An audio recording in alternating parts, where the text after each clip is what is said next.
नमस्कार दोस्तों, आपका स्वागत है हमारे चैनल टेक्निकल सत्यम में। दोस्तों, इस वीडियो में हम सीखने वाले हैं, अगर आप भी बिहार के निवासी हैं और नया बिजली कनेक्शन लेना चाहते हैं तो उसके लिए आप ऑनलाइन कैसे कर सकते हैं। तो इस वीडियो को ध्यान से देखिएगा और हमारे चैनल को लाइक करके सब्सक्राइब कर लीजिएगा। तो चलिए दोस्तों, वीडियो की शुरुआत करते हैं। तो अगर आप नया बिजली कनेक्शन लेना चाहते हैं तो सबसे पहला जो स्टेप होता है आपका अप्लाई करने का होता है। तो अप्लाई करने के लिए सिंपली आपको डायरेक्ट इस वेबसाइट पे चले आना है। इसका जो डायरेक्ट लिंक है मैं आपको डिस्क्रिप्शन बॉक्स में दे दूंगा, आप उस पर क्लिक करके यहाँ पर डायरेक्ट आ सकते हैं। आते ही कुछ इस तरह का जो इंटरफेस से खुल जाएगा, जिसमें यहाँ पर नीचे की तरफ आपको एक ऑप्शन दिख रहा होगा न्यू कनेक्शन का। जिसमें यहाँ पर नीचे की तरफ आपको एक ऑप्शन दिख रहा होगा न्यू कनेक्शन का। सिंपली आप इस न्यू कनेक्शन पर क्लिक कर दीजिए। न्यू कनेक्शन पर क्लिक करते ही आपके सामने 3 ऑप्शन दिखेंगे, न्यू कनेक्शन गाइडलाइन का, न्यू सर्विस कनेक्शन का, न्यू चार्ज का। तो सिंपली आपको इस न्यू सर्विस कनेक्शन पे आपको जो है क्लिक कर देना है। क्लिक करते ही आपके सामने जो है नया पेज खुल जाएगा, जिसमें यहाँ पर आप देख सकते हैं पहले जो अप्लाई होता था इसी वेबसाइट से होता था, लेकिन अब जो इसका वेबसाइट है चेंज कर दिया गया है। तो सिंपली आपको यहाँ पर एक लिंक दिख रहा होगा WSS पोर्टल का। सिंपली आपको इस WSS पोर्टल पे जो है क्लिक कर देना है।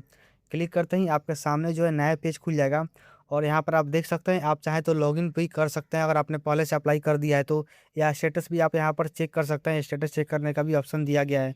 लेकिन हम क्या है, नया कनेक्शन के लिए अप्लाई करना है तो हम क्या करेंगे, अप्लाई न्यू कनेक्शन पे जो है क्लिक कर देंगे। क्लिक करते ही आपके सामने इतने सारे जो है ऑप्शन आ जाएंगे। यहाँ से आप अपना जो स्टेटस है चेक कर सकते हैं। और यहाँ पर अप्लाई करने के 2 ऑप्शन है, इसलिए आपको यहाँ पर जो है समझ लेना है। सबसे पहले तो apply for ST new connection, मतलब कि हाई वोल्टेज, और नीचे दिया है LT यानी लो वोल्टेज। तो घरों में जो बिजली कनेक्शन मिलता है आपको LT ही मिलता है। तो सिंपली आपको LT पे जो है क्लिक कर देना है। क्लिक करते ही आपके सामने जो है नया पेज खुल जाएगा अप्लाई वाला। तो अप्लाई करने के 4 स्टेप है। पहला स्टेप, दूसरा स्टेप, तीसरा स्टेप, चौथा स्टेप। तो अब हम लाइन बाय लाइन सारे स्टेप को समझेंगे। ध्यान से वीडियो को अच्छे से देखिएगा, लाइक करके चैनल को सब्सक्राइब भी कर दीजिए। तो सबसे पहले पूछ रहा है ऑफिस का डिटेल्स, मतलब कि आप किस जिला के निवासी हैं। तो इस पर क्लिक करके अपने जो जिला का नाम है आपको यहाँ से सिलेक्ट कर लेना है। फिर इस पर क्लिक करके अपने जो ब्लॉक का नाम है आपको सिलेक्ट कर लेना है, आप किस ब्लॉक के निवासी हैं। फिर यहाँ पर क्लिक करके अपने जो पंचायत का नाम है आपको सिलेक्ट कर लेना है, कौन सा पंचायत में आपका जो घर है पड़ता है। फिर यहाँ पर वार्ड नंबर आपको बता देना है, या अपने गांव का जो नाम है आपको बता देना है। इस पर क्लिक करके आप अपने जो गांव का नाम है सिलेक्ट कर लीजिए। फिर यहाँ पर गांव का नाम सिलेक्ट करते ही आपका सर्कल का ऑफिस का नाम, डिवीजन ऑफिस का नाम, सब डिवीजन ऑफिस का नाम, सिलेक्शन ऑफिसर का नाम अपने आप चले आएगा। फिर उसके बाद अपना एक चालू मोबाइल नंबर यहाँ पर लिख दीजिए और उसके बाद जनरेट OTP पर आप जो है क्लिक कर दीजिए। क्लिक करने से पहले आपको यहाँ पर 2 ऑप्शन दिख रहे होंगे, रूरल और urban का। तो अगर आप गांव में रहते हैं तो रूरल पर क्लिक कर दीजिए, और शहर में रहते हैं तो urban पे आप जो है क्लिक कर दीजिए। जेनरेट OTP पर क्लिक करते ही आपके नंबर पर एक OTP जाएगा, उस OTP को यहाँ पर फिल कर दीजिए और उसके बाद वैलिडेट पे आप जो है क्लिक कर दीजिए। वैलिडेट पर क्लिक करते ही आपका जो OTP है वेरीफाई हो जाएगा। और अब आप अगले स्टेप में चलेगा एप्लीकेशन डिटेल्स के। तो सबसे पहले पूछ रहा है एप्लीकेशन टाइप, मतलब कि कैटेगरी क्या है आपके एप्लीकेशन का। तो सिंपली इस पर जो है क्लिक कर दीजिए और यहाँ से न्यू कनेक्शन पे आपको जो है नॉर्मल का दिख रहा होगा सबसे ऊपर ऑप्शन, इस पर आपको जो है क्लिक कर देना है। फिर आपसे पूछ रहा है एप्लीकेशन टाइप, तो इस पर क्लिक करके अपना जो एप्लीकेशन टाइप है सिलेक्ट कर लेना है। अगर आपका खुद का घर है तो ऑनर पर क्लिक कर दीजिए। अगर आप कंपनी के लिए अप्लाई कर रहे हैं तो कंपनी पर क्लिक कर दीजिए। अगर आपका टीनेंट है, मतलब कि रेंट वेंट पर आते हैं तो टीनेंट पे क्लिक कर दीजिए। लेकिन हम क्या करेंगे, ओनर पे जो है क्लिक कर देंगे, हमारा जो है खुद का घर है। फिर पूछ रहा है आपसे जेंडर, मतलब कि आप लड़का है कि लड़की है। तो इस पर जो है क्लिक कर दीजिए और यहाँ से आप सेलेक्ट कर लीजिए। अगर आप लड़का है तो मेल पर क्लिक कर दीजिए, अगर आप लड़की हैं तो फीमेल पर क्लिक कर दीजिए। फिर अगले स्टेप में आपसे पूछ रहा है अप्लीकेंट का नाम, तो इस पर जो है क्लिक कर दीजिए सैल्यूटेशन पे, और यहाँ से आपको जो है मिस्टर पर क्लिक कर देना है। फिर यहाँ पर अपना जो पूरा नाम है आपको लिख देना है। मान लीजिए आपका नाम राहुल कुमार शर्मा है, तो यहाँ पर फर्स्ट नेम में राहुल लिख दीजिए, मिडिल नेम में कुमार लिख दीजिए, लास्ट नेम में शर्मा लिख दीजिए। अगर आपका नाम केवल राहुल शर्मा है तो फर्स्ट नेम में राहुल लिख दीजिए और लास्ट नेम में शर्मा लिख दीजिए। फिर यहाँ पर पूछ रहा है सैल्यूटेशन, तो अपने जो पिताजी के नाम है यहाँ पर आपको लिख देना है। फिर पूछ रहा है एड्रेस फॉर सर्विस लोकेशन, तो यहाँ पर भी आपका मीटर लगाना है। सिंपली उसका एड्रेस जो है आपको फिल कर देना है। तो सबसे पहले पूछ रहा है हाउस नंबर, बिल्डिंग नेम, तो यहाँ पर अपना जो वार्ड नंबर है आप लिख दीजिए। फिर पूछ रहा है स्ट्रीट नेम और रोड नेम, तो यहाँ पर अपने जो गांव का नाम है लिख देना है। फिर पूछ रहा है कॉलोनी एरिया, तो यहाँ पर भी अपने जो गांव का नाम है आपको लिख देना है। फिर पूछ रहा है एडिशनल डिटेल्स। फिर यहाँ पर पूछ रहा है खाता नंबर, खेसरा नंबर, तो अपना जो भी ज़मीन का आप दस्तावेज देने वाले हैं उसका खासरा और खेता नंबर आप जो है यहाँ पर लिख सकते हैं, नहीं तो आप इसको जो है ब्लैंक भी छोड़ सकते हैं। फिर अगले स्टेप में आपसे पूछ रहा है पिन कोड, तो यहाँ पर अपना जो पिन कोड है आपको लिख देना है। फिर पूछ रहा है अल्टरनेट मोबाइल नंबर, तो घर में कोई एक्स्ट्रा मोबाइल नंबर उपलब्ध है तो आप इसको यहाँ पर फिल कर सकते हैं। फिर यहाँ पर अपना जो ईमेल आईडी है आप लिख दीजिए।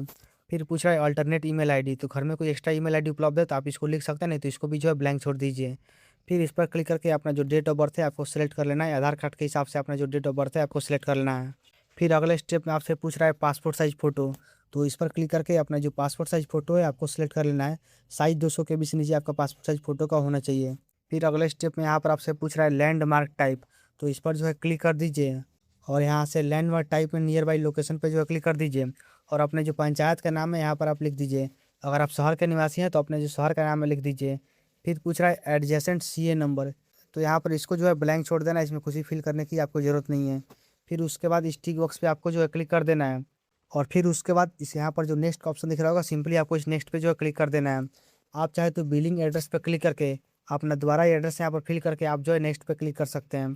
तो हम इस पर जो है नहीं क्लिक करेंगे, शायद डायरेक्ट नेक्स्ट पे जो है क्लिक कर देंगे। नेक्स्ट पे क्लिक करते हैं दोस्तों, आप जो है डॉक्यूमेंट अपलोड करने वाले ऑप्शन पर चले आइएगा।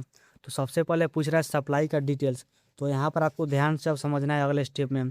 तो सबसे पहले आप क्लिक कीजिए टैरिफ कैटेगरी पे। क्लिक करते ही आपके सामने जो है बहुत सारे ऑप्शन आ जाएंगे, जैसे कि डोमेस्टिक ऑप्शन आ जाएगा, इंडस्ट्रियल का ऑप्शन आ जाएगा, नॉन डोमेस्टिक ऑप्शन आ जाएगा, पब्लिक वाटर वर्क्स का आ जाएगा। तो सिंपली अगर आप अपने घर के लिए अप्लाई कर रहे हैं तो डोमेस्टिक पे आपको जो है क्लिक कर देना है पहले नंबर वाले ऑप्शन पर। क्लिक करने के बाद आपसे पूछ रहा है टैरिफ क्लासिफिकेशन, तो इस पर जो है क्लिक कर दीजिए और यहाँ से अपना जो किलो वाट सेलेक्ट कर लेना है, आप कितना किलो वाट के लिए आप जो है अप्लाई करने वाले हैं। अगर आप 1 से 70 किलो वाट के लिए चाहते हैं तो 170 से किलो वाट सेलेक्ट कर लीजिए। अगर आप 1 से 74 किलो वाट के लिए चाहते हैं तो आप 2 नंबर वाले ऑप्शन पर क्लिक कर दीजिए। अगर आप बहुत कम चाहते हैं तो आप इस पर जो है क्लिक कर सकते हैं, लेकिन हम दोस्तों DS थर्ड पे जो है क्लिक कर देंगे, हम 1 से लेकर 74 किलो वाट तक चाहते हैं। फिर अगले स्टेप में आपसे पूछ रहा है पर्पस ऑफ सर्विस, आप किस चीज़ के लिए इसको जो है अप्लाई करना चाहते हैं। तो इस पर क्लिक करके डोमेस्टिक यूज जो है आप सेलेक्ट कर लीजिए। फिर पूछ रहा है अप्लाइड लोड, तो यहाँ पर 1 किलो वाट आपको जो लिख देना है 1 किलो वाट। फिर अगले स्टेप में आपसे पूछ रहा है सप्लाई फेज, आप किस फेज के लिए अप्लाई करना चाहते हैं। तो इस पर जो है क्लिक कर दीजिए और यहाँ पर केवल आपको फेज 1 का ऑप्शन दिख रहा होगा, सिंपली आप इस फेज 1 पे जो है क्लिक कर दीजिए। फिर अगले स्टेप में आपसे पूछ रहा है ऑर्गेनाइजेशन टाइप, तो इस पर जो है क्लिक कर दीजिए और यहाँ से ऑर्गेनाइजेशन जो है आपको बता देना है। तो सिंपली आपको यहाँ पर जो है सिंपल सा ऑप्शन दिख रहा होगा स्टेट गवर्नमेंट अंडरटेकिंग का, तो इस पर जो है आपको क्लिक कर देना है, ज़्यादा दिमाग आपको नहीं लगाना है। फिर उसके बाद ऑर्गेनाइजेशन का जो नाम है पूछ रहा है, तो यहाँ पर आपको जो है क्लिक कर देना और यहाँ पर स्टेट गवर्नमेंट आपको जो है सेलेक्ट कर लेना है। फिर पूछ रहा है सब ऑर्गेनाइजेशन, तो इस पर जो है क्लिक कर दीजिए और यहाँ पर आपको जो स्टेट गवर्नमेंट का ऑप्शन दिख रहा होगा, सिंपली आप इस स्टेट गवर्नमेंट पर जो है क्लिक कर दीजिए। फिर उसके बाद अगले स्टेप में आपसे पूछ रहा है कि आपके पास पहले से एग्जिस्टिंग कनेक्शन है, यानी कि पहले से आपके पास बिजली कनेक्शन है आपके नाम के ऊपर। तो अगर है तो इस पर क्लिक कर दीजिए, अगर नहीं है तो ऊपर जो है यहाँ पर क्लिक कर दीजिए। फिर यहाँ पर अगले स्टेप में आपसे डॉक्यूमेंट पूछ रहा है, तो डॉक्यूमेंट में जो सबसे इंपॉर्टेंट बात है यहीं पर आपको समझना है। तो सबसे पहले इस पर क्लिक कर दीजिए और क्लिक करते हैं दोस्तों आपको यहाँ पर बहुत सारे ऑप्शन दिख रहे होंगे। तो सबसे पहला ऑप्शन है आप सेल डीड अपलोड कर सकते हैं, दूसरा आप टैक्स का रिसिप्ट अपलोड कर सकते हैं, तीसरा आप जीनेलॉजी का सर्टिफिकेट अपलोड कर सकते हैं, चौथा आप दाखिल खारिज का सर्टिफिकेट आप अपलोड कर सकते हैं, पाँचवा अगर आप रेंट में रहते हैं तो लीज एग्रीमेंट का ऑप्शन जो है क्लिक कर सकते हैं। फिर यहाँ पर allocation letter issued by the government आप अपलोड कर सकते हैं, possession letter issued by builder upload कर सकते हैं। तो अब हम समझ लेते हैं आप जो है इसमें क्या अपलोड कर सकते हैं। तो सिंपली जिसके नाम से भी अप्लाई करना है तो सबसे पहले तो उसके नाम पे ज़मीन होना चाहिए और उसका जो है सेल डीड होना चाहिए। तो सिंपली उसका सेल डीड आप जो है अपलोड कर दीजिए, नहीं तो आप दाखिल खारिज भी अपलोड कर सकते हैं। लेकिन मान लीजिए आपके पास ज़मीन भी नहीं है, सेल डीड भी नहीं है, तो सिंपली आपके पास ज़मीन का रसीद होगा, तो आपको ज़मीन का जो रसीद है आपको जो है क्लिक करके यहाँ पर और लोकेशन लेटर जो दिखा रहा है इस पर क्लिक करके अपने जो ज़मीन का रसीद है आपको अपलोड कर देना है। विदाउट दोस्तों इसके आप जो है अप्लाई नहीं कर सकते हैं, क्योंकि नियम जो है चेंज हो चुका है।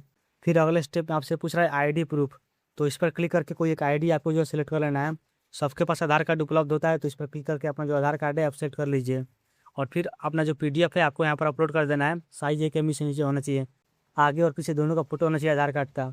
फिर यहाँ पर पूछ रहा है एड्रेस प्रूफ, तो इस पर भी क्लिक करके आप आधार कार्ड सेलेक्ट कर लीजिए और यहाँ से आधार कार्ड जो है अपलोड कर दीजिए। फिर अगले स्टेप में आपसे पूछ रहा है अदर डॉक्यूमेंट, तो उसको जो है आप ब्लैंक छोड़ दीजिए और उसके बाद टिक बॉक्स दिख रहा होगा, सिंपली टिक बॉक्स पर क्लिक करके आपको नेक्स्ट पे जो है क्लिक कर देना है। नेक्स्ट पे क्लिक करते ही आप जो है प्रीव्यू वाले पेज पर चले आइएगा। यहाँ पर आपने जो भी डिटेल्स अभी तक फिल किया था सभी ऊपर से नीचे तक मैच कर लीजिए और अगर आपका सारा डिटेल्स यहाँ पर सही है तो सिंपली इस कैप्चा को यहाँ पर जो है फिल कर दीजिए। 11 - 11 जीरो होता है, तो यहाँ पर जीरो जो है लिख दीजिए और उसके बाद आप जो है सबमिट पर क्लिक कर दीजिए। सबमिट पर क्लिक करते ही आपका जो एप्लीकेशन है सबमिट हो जाएगा और रेफरेंस नंबर यहाँ पर आपको मिल जाएगा। सिंपली इस रेफरेंस नंबर का आपको जो है स्क्रीनशॉट ले लेना है और उसके बाद इसका प्रिंट भी निकाल लेना है। तो डाउनलोड एंड प्रिंट पे आपको जो है क्लिक कर देना है। क्लिक करते ही आपके सामने कुछ इस प्रकार से प्रिंट का जो पेज है खुल जाएगा। अब यहाँ पर आप प्रिंट के भी पेज जो है क्लिक कर सकते हैं। प्रिंट पे क्लिक करते ही आपका जो एप्लीकेशन है प्रिंट आउट हो जाएगा। अब दोस्तों इसी के साथ ये भी समझ लेते हैं आप स्टेटस कैसे चेक कर सकते हैं। तो स्टेटस चेक करने के लिए आपको दोबारा इस पेज पे चले आना है और यहाँ पर अप्लाई न्यू कनेक्शन का ऑप्शन दिख रहा होगा, इस पर जो है क्लिक कर देना है। फिर यहाँ पर न्यू एप्लीकेशन स्टेटस का ऑप्शन दिख रहा होगा, इस पर जो है क्लिक कर दीजिए। क्लिक करते ही आपके सामने कुछ इस प्रकार का इंटरफेस जो है खुल जाएगा। फिर उसके बाद इस पर जो है क्लिक कर दीजिए और यहाँ से रेफरेंस नंबर आप जो सेलेक्ट कर लीजिए। फिर अभी जो रेफरेंस नंबर आपको मिला था उस रेफरेंस नंबर को यहाँ पर लिख दीजिए और फिर सर्च पे जो है आप क्लिक कर दीजिए। सर्च पर क्लिक करते ही आपके नंबर पर ओटीपी जाएगा, ओटीपी लिखकर आपको अपना जो वैलिडेट है ओटीपी कर लेना है। वैलिडेट पर क्लिक करते ही आपका जो स्टेटस है यहाँ पर दिखा जाएगा। तो सबसे पहले यहाँ पर आप देख सकते हैं रजिस्ट्रेशन वाले ऑप्शन पर ग्रीन टिक हो चुका है, मतलब कि आप रजिस्ट्रेशन जो है हो चुका है। दूसरा स्टेप है डॉक्यूमेंट वेरिफिकेशन का, अगर हो जाएगा तो ग्रीन हो जाएगा। फिर जो तीसरा स्टेप है आपका यहाँ पर ड्यूज वेरिफिकेशन का, तो यहाँ पर अपना जो पेमेंट है वो करना पड़ेगा। फिर यहाँ पर साइट इंस्पेक्शन का जो चौथा स्टेप है। फिर पाँचवा है मटेरियल इंस्टॉलेशन का और फिर छठा स्टेप है सर्विस रिलीज का। तो यहाँ पर टोटल 6 स्टेप है, लाइन बाय लाइन आप अपना स्टेटस जो है चेक कर सकते हैं। अगर कुछ भी समझ नहीं आया तो मेरे नंबर पे आप जो संपर्क कर सकते हैं, नहीं तो मुझसे भी जो है आप अप्लाई करवा सकते हैं, ₹50 चार्ज है।